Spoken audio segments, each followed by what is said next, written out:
Sacred Mundanity? What? Welcome to the Joyous Expansion Podcast. I'm your host, Brett Dupree, scouring the globe to bring you stories of courage, passion, and resilience. If I could sum up this podcast into one word, I would use empathy. Now let's get inspired. Welcome to the Joyous Expansion Podcast. I am your host, Brett Dupree, here to say thank you for listening once again. Yes, today is the 24th of April. That's when I'm recording this, and that's when this is actually going out there. Hopefully, if I get this done today. So what are we going to talk about this week? Yes, this week is a nice little interview with someone who wanted to do 50 podcasts. So I was like, I'm on my podcast. And she was like, all right. And I was like, what? And she was like, yeah. And that's how we got started. But first, I'm talking about the Church of Awesome, and now it's time for the third commandment. And the third commandment has changed because the universe has conspired for me to recognize that the third commandment needed to be moved up a slot. It was going to be the fourth commandment, but no, now it's going to be the third commandment. Yes, the third commandment in the Church of Awesome is develop an awesome mindset. It's all about how you think, because basically in life you are actually a brain in a jar. Think about it. Your brain does not feel anything. It's nothing but wires wires made out of neurons and nerve endings hooked up telling you what it feels and just relaying it back to you. And the world that exists is based off a reality that you create. One of my favorite sayings that I like to say is you're not responsible for the things you do, but you are responsible for how you react. And the way you react is by having that mindset.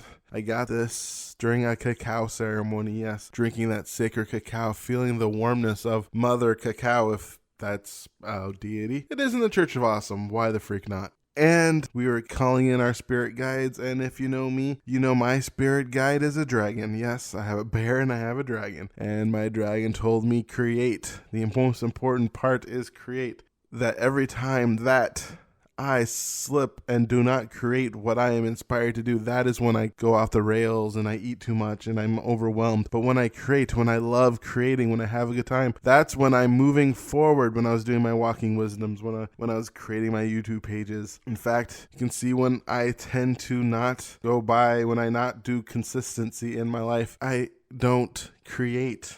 I get worried too much about the results. And results are important, yes. Without the results, then what's the point? But the reality is the results are just a data point. Is what I do with the results that matter. And yes, I want to increase, for instance, looking at my podcast that you're listening to now. I'm averaging about 10 or so listens per episode about. And my goal now is to increase that by 20. But when I look at the 10 and look at the numbers, especially since they do not look like they're growing, it's very dependent on who I'm interviewing. There's a part of me that gets discouraged. Very discouraged, especially when I think it takes about 5 hours of my life to create each episode of this podcast. Am I doing a good job? Is it really worth it?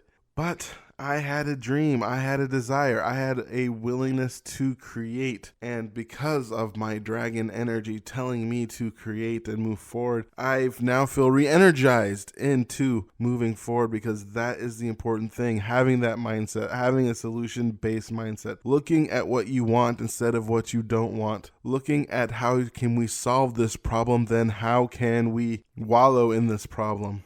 That is the important part of the third commandment of the law of attraction. And I put it in use because as I was looking at my iTunes feed to see something, I noticed that I had 2 reviews, or not reviews, but 2 votes on stars. And one was a 5 and the other was a 1.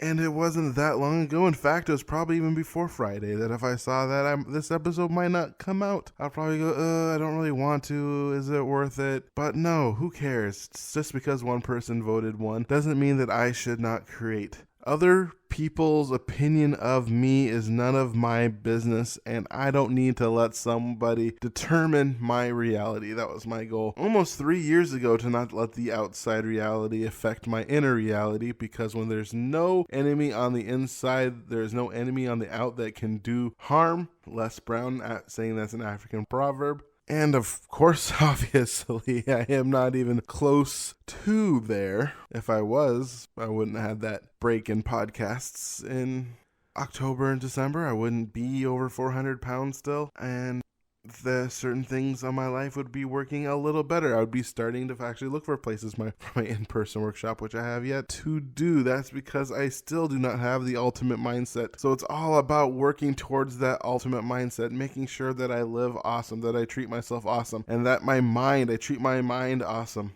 and making sure that my mindset is right set. But that also means, remember, the second one, the important part of the second one is treating myself nice. That means when my mind does slip and I have negative thoughts, to not beat myself up. Remember, do not beat yourself up. It is not worth it. Making yourself an excuse to feel bad, stolen from Abraham, from Master Hicks, is not healthy.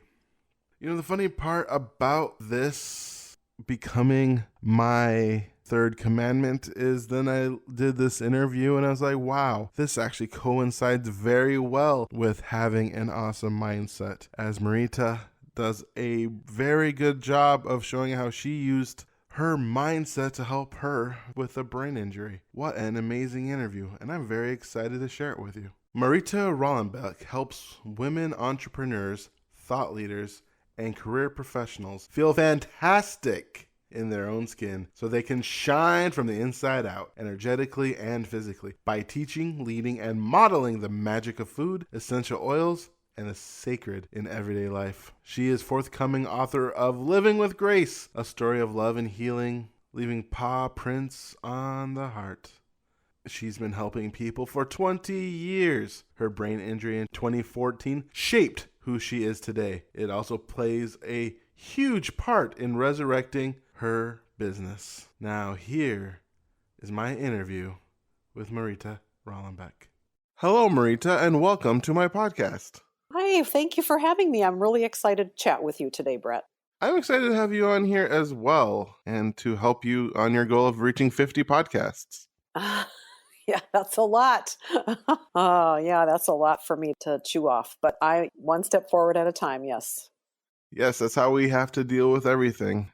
Best way to eat an elephant, one bite at a time. Exactly. Well, I appreciate you giving me this platform to share a little bit about my story.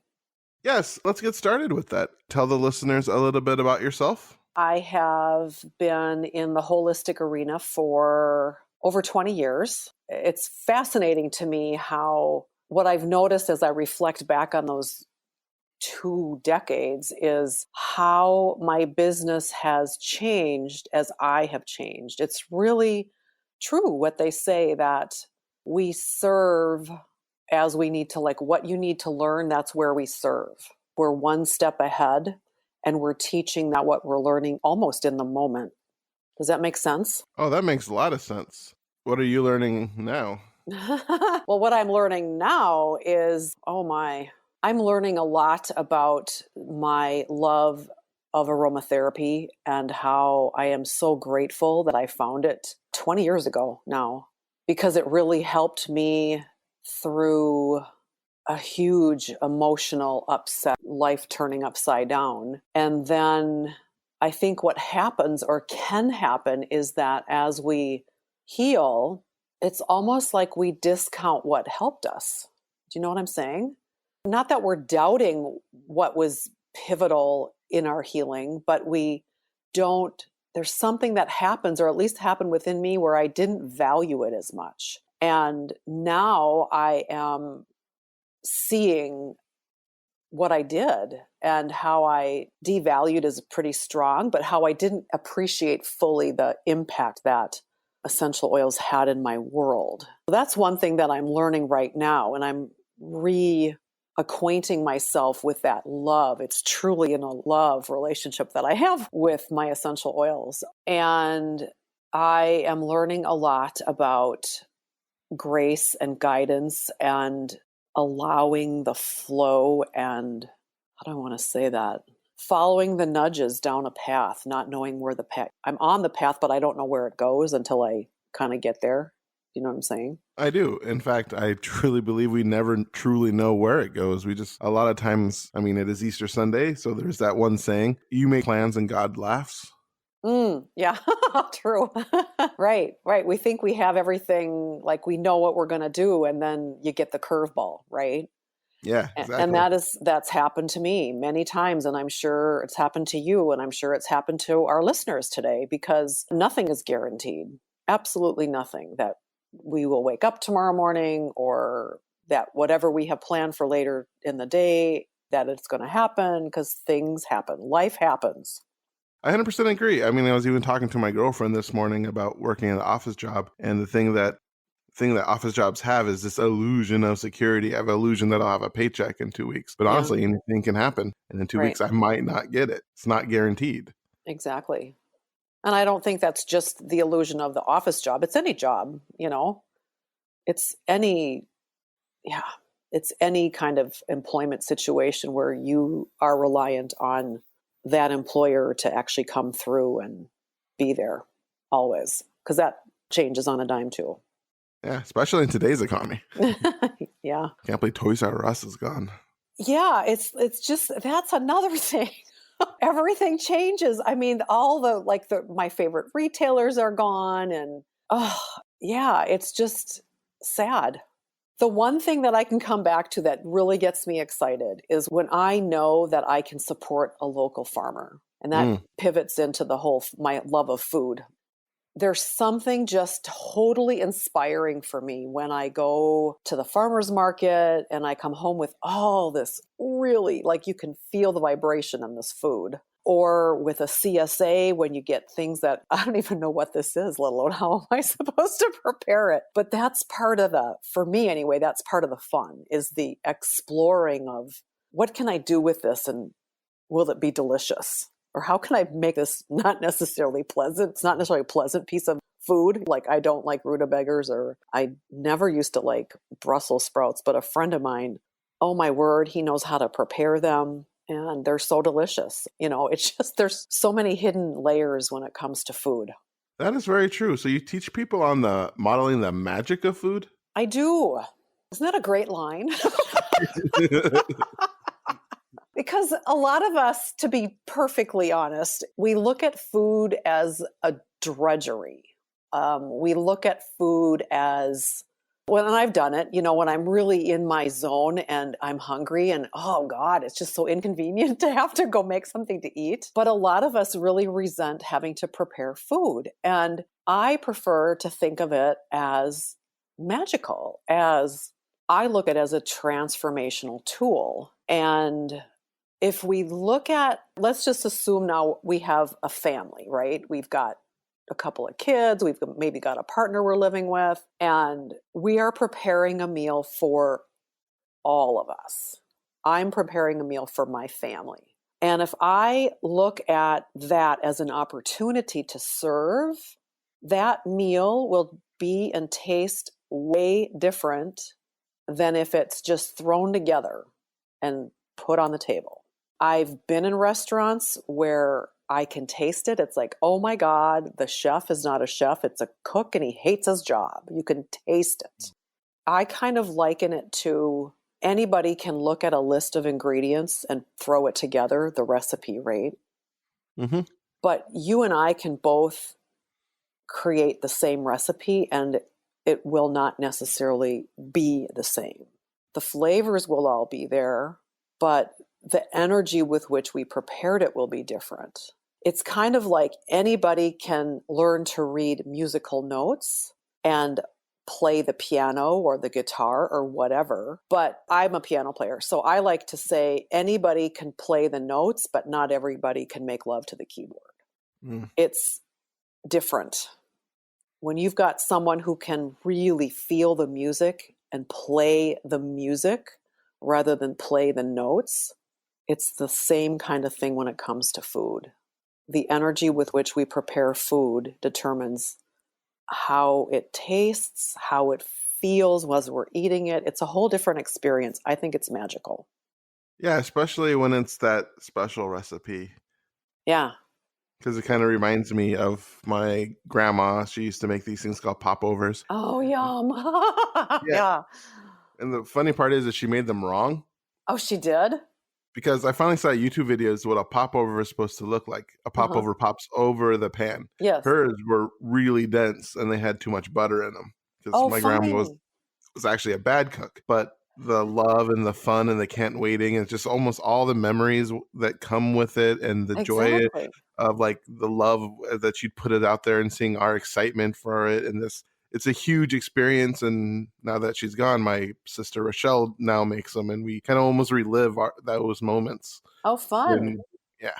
Yeah, yeah. See, that's all part of the dining experience. Oh, that's the difference between eating and dining, right? You go out to a fast food restaurant and you're eating. You go to a restaurant where you're being served and you're dining, hopefully. It's not about who can be out the door the fastest. It's dining. It's really enjoying the experience and the company and making the memories. Yeah, So what got you absolutely. started on wanting to, is it learn about the magic of food? What sparked this? I think the very beginning was my mother was a fabulous cook. She had two sisters and one brother, and the one sister and the one brother, they were also very, very good in the kitchen. But her other sister, who was my godmother, she was actually a hotel chef. So I had a lot of influence with cooking just from my mother's side. I just remember my parents were from Germany, so the German culture is one of any excuse to have people over and party that's what we did. I was helping her and another woman make open-faced sandwiches for one of their parties, and I don't remember what this lady said to me. I just remember the answer, and it was something like, "I've had a great example in my mom." And I was young. I was not yet 20 when I said that. And she went, "Wow," she was really quite impressed with that answer. And I think that's like the first time I realized intentionally that I was very influenced by my mother. The family rootedness, right? It's in the DNA kind of thing. Back in 2014, I suffered a brain injury, and it left me unable to do most things that most people take for granted, like reading. I couldn't really read for like 10 months. And I could read, but I had no idea what I had just read. So the point is, I really couldn't read and comprehend. So for me to even read a recipe, how a recipe was one sentence, well, I could clearly I could, because that's what I ended up doing. But that was about all I could do and comprehend. Read one sentence and go do it, and then come back and follow it again. Because I really couldn't read and comprehend, I couldn't have music, or a part of who I am is I love to consume content, and I couldn't even do that because my brain couldn't even listen to this podcast. Listening to something as simple as this was too much for me. And the one thing I could do is create. And then the creation took form of painting. I started painting and I started cooking all the time. But I will say, and I have to just say this because a lot of people, they are like, "How did you not go crazy?" Because I couldn't do anything. And it was because the part of the brain that gets bored was broken. I would literally, for months, I went from one chair to the other, and I kind of said, "I'm changing my view." I really did learn to sit and be. And then when I had to, quote, do something, that was painting or that was making my kitchen a mess so I could cook. So that's kind of how I really started embracing that more full on, was just from part of the healing process from the head injury.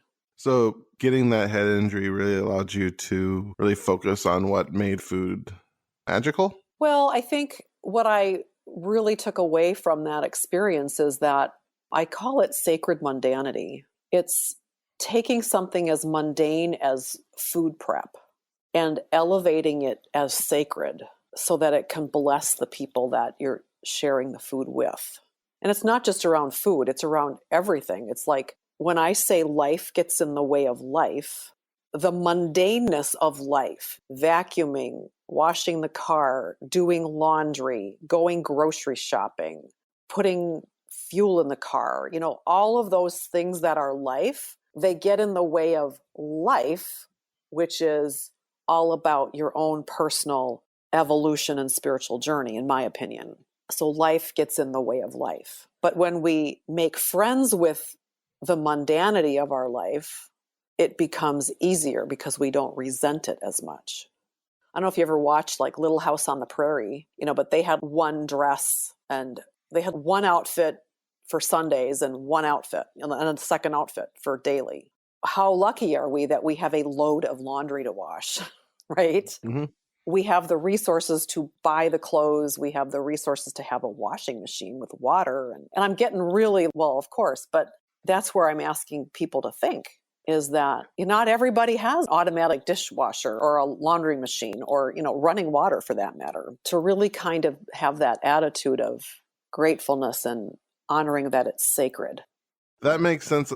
That I can look at that into this podcast, especially when I first started. The editing process takes forever. Or for every 1 minute of content, that's 3 minutes of editing. It just takes a while to get through and eliminate the ums and ahs and makes things sound nice. And when I focus on, I want to get this done, I don't have much time, it becomes a drag.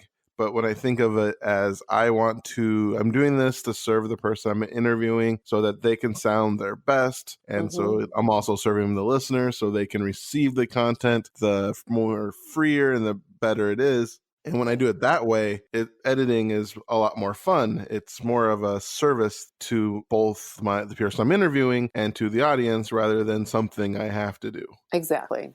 It's a perfect example in your industry of how you're making the task sacred by looking at it as service, right?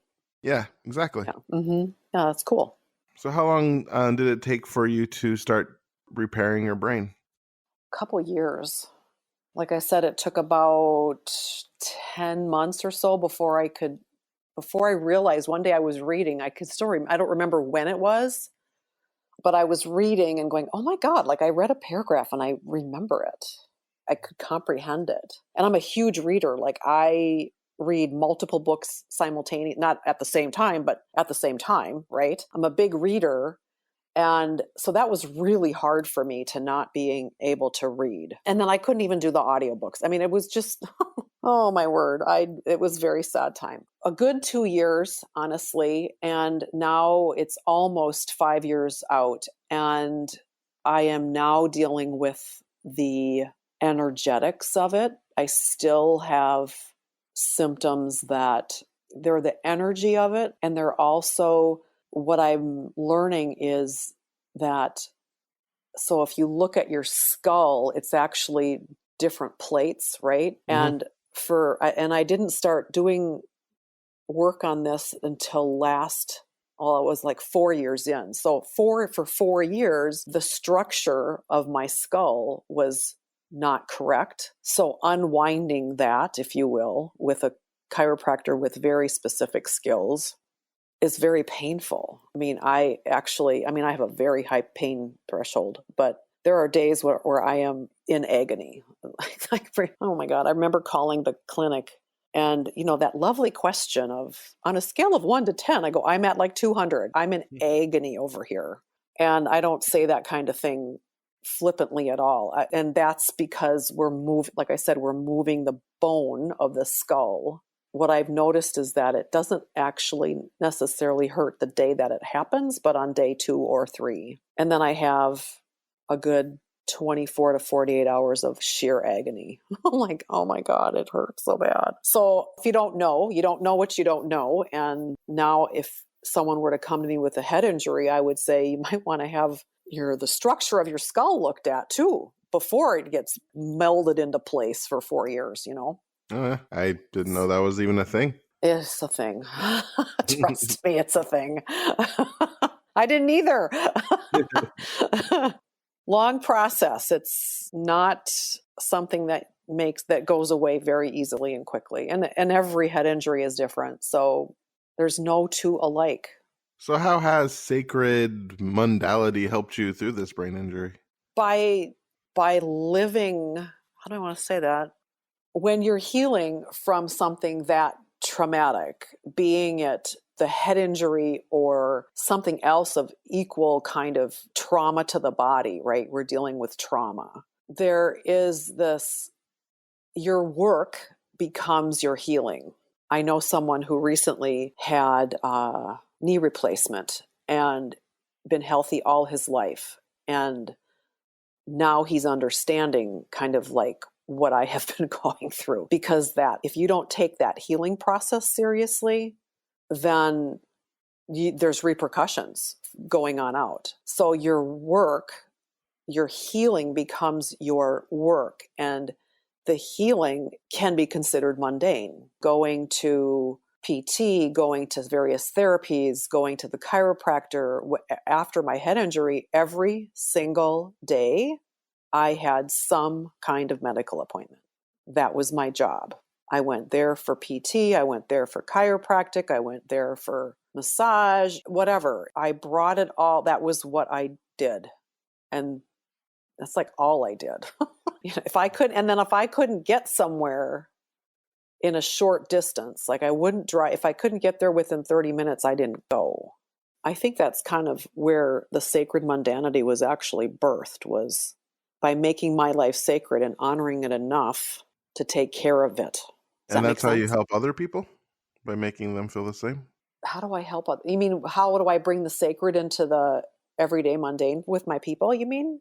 Yeah.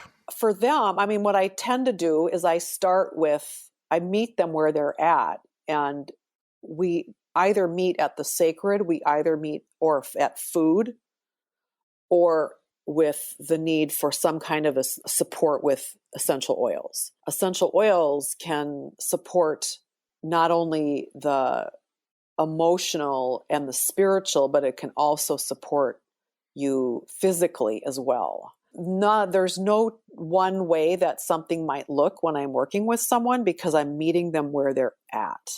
And ultimately, though, they're brought together, because that's how I serve best, is really showing people how they are related and how they all intertwine with one another. They're all interrelated with one another, or they can be. That makes sense. That also sounds like Brene Brown's definition of empathy, meeting someone where they're at. Yeah. Well, I think it's important, because I can't work with someone without knowing why they want to work with me, right? I have to kind of have an idea of what is their concern, I call it on top. What's on top? You might have all of these issues or desires of change, but what's on top? What's the most critical, the most acute? If we're dealing with physical symptoms, we have to address what's on top in order to make that layer go away so we can get to the next and go down. And then when we're working with not just one thing, one drug, for instance, but we're dealing with nutrition via food, and we're dealing with aromatherapy, because that impacts, it literally works on the physiology of the brain. And we're bringing in the whole element of we are sacred beings. So let's bring in the sacred and begin to honor that. That is so critical to how they experience success. Does that make sense? Yes, that makes sense. It's all holistic. Everything works together. Yes, exactly. And I want someone to there's a difference between someone who wants the change and the person who wants the change and is willing to do what it takes. Those are two very different people. And I know you can imagine which one actually gets the results, right? Yeah, it's the person who's actually willing to do what it takes in order to achieve the results they want. It has to become somewhat of an obsession. Yeah. Yeah. And, when you obsess a lot, and it's different from how the people closest to you view life, there are consequences to that. And sometimes they're not pleasant, because the people that you care most about, there's an alienation, and it's not something, probably, I'm speaking from personal experience. I don't make it that I'm alienating you because you don't respect and value my choices, but I don't know if it's on purpose that they realize the other people are realizing they're alienating. Do you know what I'm saying? Yeah, makes sense. It's it's hard. It's when you make that definitive, this is what's important to me, this is my boundary, then some people don't work well with that. They don't respond well. I was going to say I have a friend who he loves my cooking. And sometimes I make something and he's like, my one no compromise food is gluten. I've been gluten-free for over 10 years. So at this juncture, it's very easy. Back 10 years ago, it was really hard. People now have it much easier with all of the various resources and options. But sometimes I blow them away when I make a cake or whatever. And he's like, this is gluten-free. I'm like, yeah, isn't it amazing? He can't believe it. I go, the only gluten that ever comes in my house is someone who brings it in and eats it or brings it in and takes it out with them. Because there's no reason for me to have gluten in the house. So people like that, I adore because he's very open to experiencing my world through clean eating. So you've been helping people with the clean eating and magic of food for a while now. What's your favorite part about it?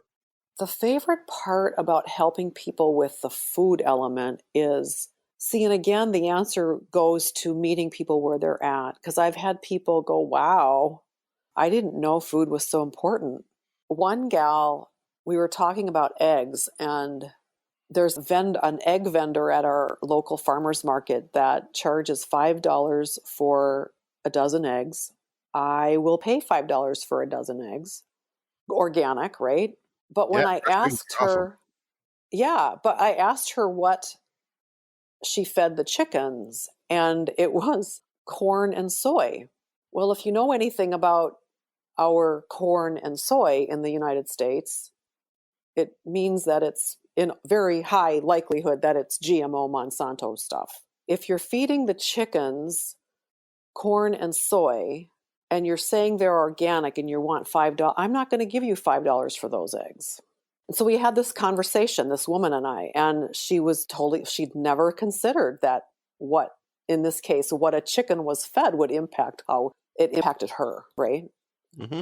So that's one thing I like, is waking people up to true clean eating and all that can mean. And I'll say anything, clean eating is a spectrum. For you to go from conventional eggs to organic eggs, that is huge. And I've been there where I'm not going to pay, at that point, it was $3. You could get a dozen eggs for 89 cents or something like that. Like, I'm not going to buy organic. Now I can't even, if I'm in a restaurant, I have to not think about the eggs. You know what I mean? Oh, yeah. So that's one level of what I like about working with people around the food. And the other is when they have a huge spiritual epiphany. And you'd think, how can that possibly be? But it's possible that someone who, for instance, emotionally eats and has never really gotten to the root of why they do, they recognize that they're doing something completely out of character and it's not logical. Yet by working with me and asking the question, why am I wanting to eat this? And start having a dialogue with that part of yourself that wants to eat whatever that is. And you have this struggle, right? Within yourself. You want that because you know it'll be tantalizing or sweet or salty or whatever it is. And yet you know you're not hungry. Your body is not hungry and you just want to eat for whatever. But once you begin dialogue with that part of yourself and shine light on that aspect of who you are, the dialogue can result in an epiphany of, wow. And then once you see it, it's gone. It's quite remarkable. Yeah, that sounds amazing. Mm-hmm. It is. It is amazing. So we are getting to the end of our interviews, and one thing that I like to ask my interviewees is for 1 minute of motivation. This could be thought of as you have a time machine and you go back to your 8-year-old self, but you only have 1 minute to convey that information, or just condensing your entire life's purpose into a minute. If I had a minute to talk to, am I talking to myself or am I talking to someone in the audience? Someone in the audience. Okay. If I had a minute to have you listen, it would be to go back to the innocence of your childhood, where you knew what you knew, you saw what you saw, you didn't doubt what you knew and you didn't doubt what you saw. You had your imaginary friends, which in all likelihood were angels and trusted advisors, sacred advisors, take that with you as you age, as you go to your 9th and 10th and 11th and 20th birthday. Take that aspect of you into the future, because that's where your innocence was and that's where your truth is. That's what I would say. Nice. Well, Marita, thank you so much for being on my podcast. Your story of the sacred mundanity, especially with food and how we can use food to heal ourselves and maybe even heal our souls, is a very inspiring message that I'm sure many listeners will take away. So thank you for being on my podcast, and thank you for your service to the world and making a better place. Thank you. I appreciate letting me have this forum very much. Awesome. I hope your day is special. Thank you. And there you have it, folks. That was my interview with Marita. One thing that I find interesting in what she said was, I love the idea of sacred mundanity, taking the things in life that are boring and making it exciting. This is something that I started to do the second time around with my podcast when it comes to editing. Before, I used to kind of feel overwhelmed and bored by editing, especially listening to my voice over and over again. But thinking that, this is taking so much time, I just wish this was done, but I really want to do it. But instead of thinking that, now I'm thinking I am making my podcast better for my listeners, as they don't hear ums, ahs, and the breathing. I just for some reason don't like listening to breathing. Plus I breathe pretty hard. And then it also helps serve the person who I'm interviewing. It makes their vision clearer and easier to understand, and it gets rid of a lot of the problems. And when I think about it that way, when I think about editing as a sacred act that serves, i.e. changing my mindset about editing, it changes everything. And you might be thinking to yourself, wow, this interview was a little bit later than the last one. Was it because of the editing? No, I'm not feeling 100%, which is why that first part did not have as much energy as I just finished editing my part.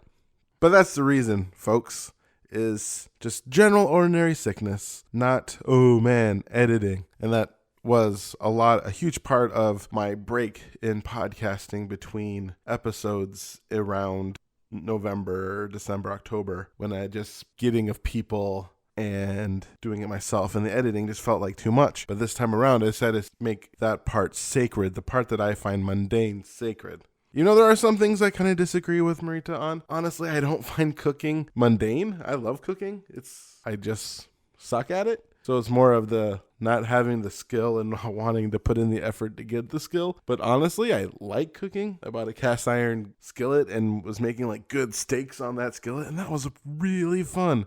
However, another man's meat is another man's poison. Basically, for some people, cooking is the most boring thing ever, and it's for some people, cooking is the most exciting thing ever. For me, sacred mundanity would be doing the dishes. I hate doing the dishes. I hate cleaning. I hate folding my clothes. I don't like doing any of those things. They just drive me up the wall, but turning them into a sacred act, maybe that can help me, living that third part of the Church of Awesome.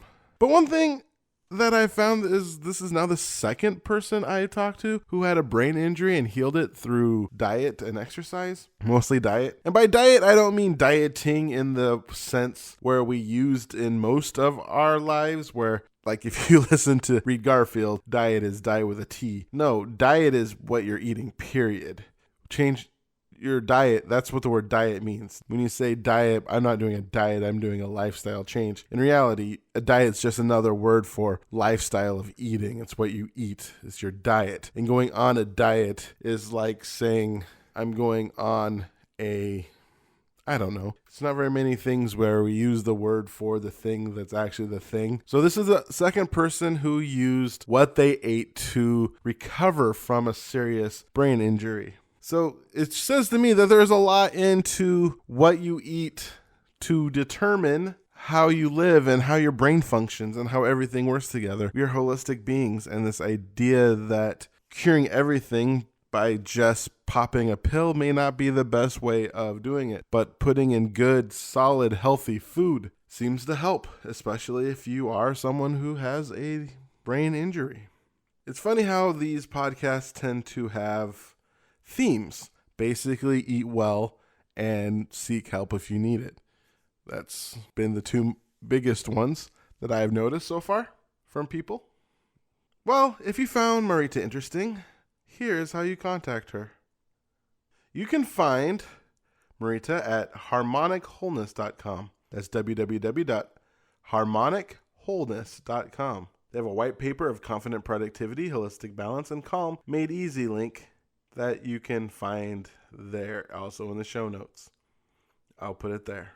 Thank you so much for listening to episode 23 of my podcast. I'm really hoping it's 23. I should know that. I make the episodes numbers. It's episode 23. I am your host, Brett Dupree, champion of authentic joy, catalyst of transformation, joyous expansion, life coach, and cult leader of the Church of Awesome. Here to thank you once again. If you want to email me, just send me an email at BRE2TsDUPR2Es at joyousexpansion.com. I would love to hear from you and what you thought about today's episode. If you want more information about me and see more episodes about the podcast, go to pod.joyousexpansion.com. Also, joyousexpansion.com. I also have a free gift for you, so you can check it out. If you like this, send a comment, leave a review. Do those things, those help and allow more people to find this wonderful information. And once again, I would like to remind you to be love, to be joy, to be awesome. Now play my jingle. JoyousExpansion.com. JoyousExpansion.com. Come and say hello to Brett Dupree. He is an inspirational life coach, good for you and good for me. He turned my life from grey to blue, I'm sure he'll do the same for you. Get in touch and you'll see your life will change dramatically. JoyousExpansion.com. JoyousExpansion.com. Yeah.